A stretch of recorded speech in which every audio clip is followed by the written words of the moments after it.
বিসমিল্লাহির রহমানির রহিম। আসসালামু আলাইকুম। Welcome to his kitchen. ঘরে থাকা বেসিক মশলাগুলি দিয়ে কিভাবে অনেক বেশি সুস্বাদু করে ব্রয়লার মুরগি রান্না করা যায় তারই রেসিপি শেয়ার করছি। আর সেই সাথে পুরো ভিডিও জুড়ে চেষ্টা করেছি মাংস রান্নাটা যেন পারফেক্ট হয়, সেজন্য ছোট ছোট টিপস দিতে। আশা করছি আপনাদের কাছে ভালো লাগলে লাইক, কমেন্ট, শেয়ার করে ফ্যামিলি অ্যান্ড ফ্রেন্ডসদেরকে দেখার সুযোগ করে দিবেন। ভিডিওটি ফেসবুক পেজ অথবা ইউটিউব চ্যানেল যে যেখান থেকে দেখছেন ফলো অ্যান্ড সাবস্ক্রাইব করে পাশে থাকবেন। চলুন তাহলে রেসিপিটি দেখে নেওয়া যাক। আমি এখানে একটা ব্রয়লার মুরগির পাখনা, গলা, চামড়া এগুলো বাদ দিয়ে শুধুমাত্র ফ্রেশ মাংস নিয়েছি 1 কেজি পরিমাণ। এখন এগুলোকে ম্যারিনেট করে রেস্টে রেখে দেব। ম্যারিনেট করার জন্য এখানে 1/3 কাপ লিকুইড দুধ, 1 চা চামচ হলুদের গুঁড়া, 1 চা চামচ লাল মরিচের গুঁড়া, 1 চা চামচ কালো গোলমরিচের গুঁড়া, পরিমাণ মতো লবণ দিয়ে ম্যারিনেট করে রেখে দেব 10 মিনিটের জন্য। মশলাগুলো ভালোভাবে মেখে নিচ্ছি।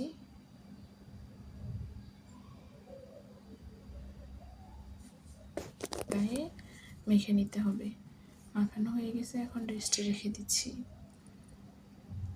চুলা একটা হাঁড়ি বসিয়ে আমি দিয়ে দেব 1 কাপ পরিমাণ সরিষার তেল। আপনারা চাইলে এখানে সয়াবিন তেলও ইউজ করতে পারেন। আমি নিয়েছি সরিষার তেল। এখানে আমি আগে থেকে ম্যারিনেট করা মাংসগুলো দিয়ে দেব।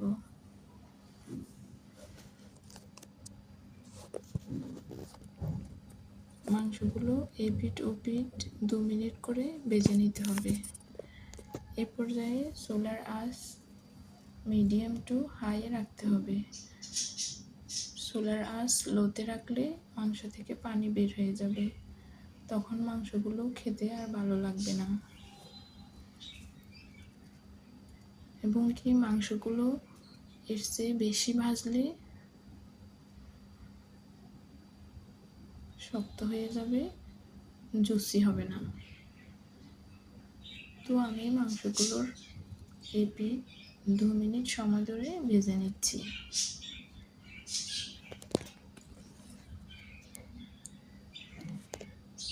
এভাবে মাংসগুলো ভেজে নিলে খেতে খুব ভালো লাগবে। তো মাংসগুলোর এপিঠ ভাজা হয়ে গেছে, এখন আমি মাংসগুলো উল্টিয়ে নিচ্ছি। মাংসগুলোর এপিঠ ওপিঠ ভাজা হয়ে গেছে, এখন আমি মাংসগুলো এক এক করে উঠিয়ে নেব। এভাবে তেল ঝরিয়ে মাংসগুলো উঠিয়ে নিচ্ছি। মাংস উঠানো হয়ে গেলে আমি এই তেলের মধ্যে দিয়ে দেব 2টো টমেটো, 4টা কাঁচামরিচ, 7-8 কোষ রসুন।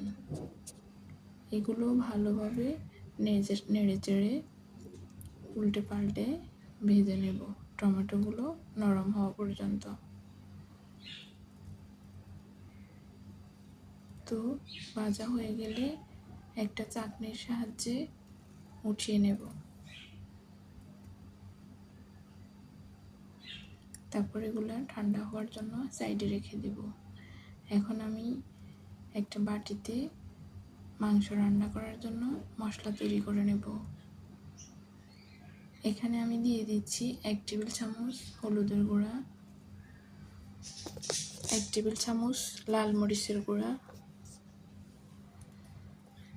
1 টেবিল চামচ জিরার গুঁড়া, 1 টেবিল চামচ ধনিয়ার গুঁড়া, 1/2 টেবিল চামচ গরম মশলার গুঁড়া,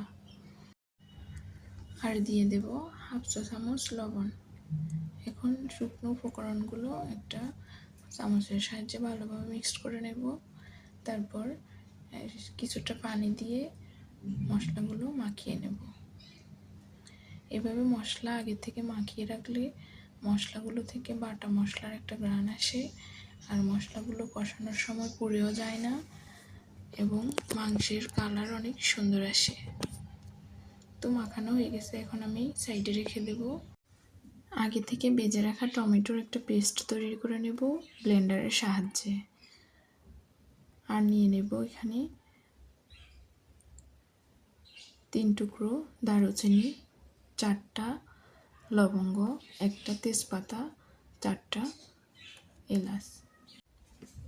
এখানে মাংস ভেজে রাখা তেলগুলো সেকে দিয়ে দিচ্ছি। দিয়ে দেব গরম মশলাগুলো নেড়ে চেড়ে হালকা ভেজে নেব।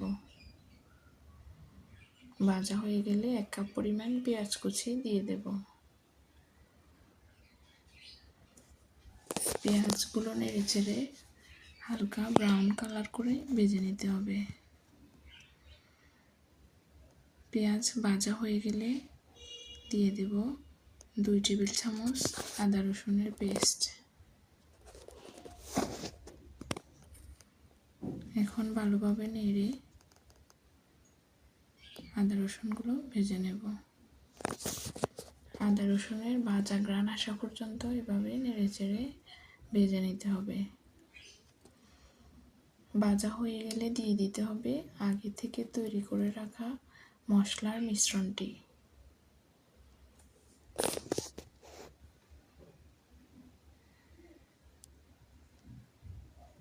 দিয়ে দিচ্ছি মশলার মিশ্রণটি। এখন নেড়ে চেড়ে একটু ভেজে নেব। তারপর দিয়ে দেব টমেটোর পেস্ট। নেড়ে চেড়ে ভালোভাবে ভেজে নেব তেল ছেড়ে দেওয়া পর্যন্ত। তারপর 1 কাপ পানি দিয়ে ভালোভাবে কষিয়ে নেব।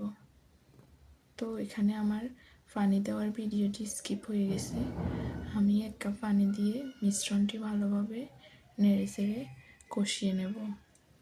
ঢাকনা দিয়ে ঢেকে কষিয়ে নেব তেল ছেড়ে দেওয়া পর্যন্ত।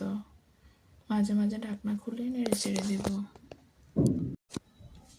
এভাবে নেড়ে চেড়ে ভালোভাবে মশলাটা কষিয়ে নিতে হবে। এ পর্যায়ে চুলার আঁচ মিডিয়ামে রেখে ভালোভাবে মশলাটি কষাতে হবে। মশলাটি যত ভালোভাবে কষাবেন মাংসের টেস্টটাও তত ভালো আসবে। তো আমার মশলাটি কষানো হয়ে গেছে, দেখুন তেল ছেড়ে দিছে। এ পর্যায়ে আমি মাংসগুলো দিয়ে দেব। মাংসগুলো দিয়ে হালকা করে নেড়ে চেড়ে মশলাগুলো ভালোভাবে মাংসের গায়ে মাখিয়ে নেব। এভাবে ঢাকনা দিয়ে ঢেকে 2 মিনিট কষিয়ে নেব।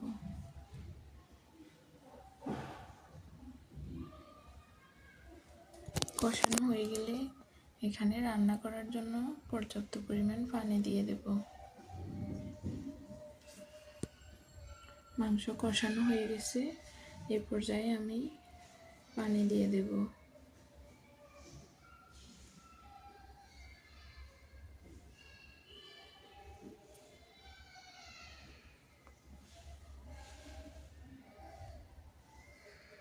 পানি দিয়ে দিচ্ছি। এখন আমি ভালোভাবে নেড়ে চেড়ে ঢাকনা দিয়ে ঢেকে চুলার আঁচ মিডিয়ামে দিয়ে রান্না করে নেব 10 থেকে 15 মিনিট। শেষ দিকে চুলার আঁচ লোতে রেখে করে দিতে হবে। তো আমি ঢাকনা খুলে মাঝে মাঝে মাংসটা নেড়ে দিচ্ছি। তো মাংস রান্নার জন্য পানির পরিমাণ কতটুকু দিতে হবে সেটা আমি এখন বলে দেব। তো এই পর্যায়ে আমি লবণটা টেস্ট করে দেখতেছি, লবণের পরিমাণ একটু কম হয়েছে, তাই একটু লবণ দিয়ে দেব।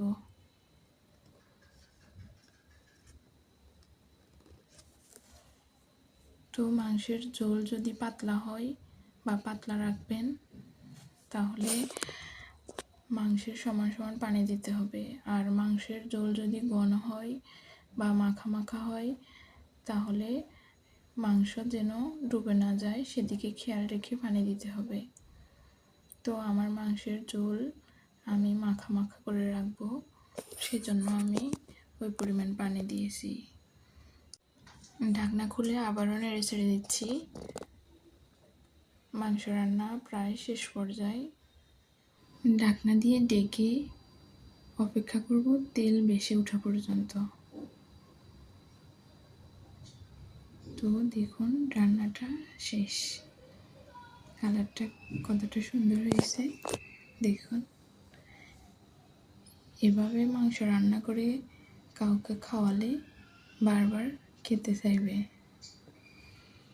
তো আমি যেভাবে রান্না করেছি এইভাবে ফলো করে রান্না করে খেয়ে দেখবেন, আশা করি অনেক ভালো লাগবে। বারবার এভাবে রান্না করে খেতে মন চাইবে। তো আজ এ পর্যন্তই, দেখা হবে অন্য কোনো ভিডিওতে। চ্যানেলে যারা নতুন তারা প্লিজ চ্যানেলটি সাবস্ক্রাইব করে বেল আইকনটি অন করে রাখবেন, যেন পরবর্তী ভিডিও সবার আগে পৌঁছে যায় আপনার কাছে। আজ এ পর্যন্তই, আল্লাহ হাফেজ।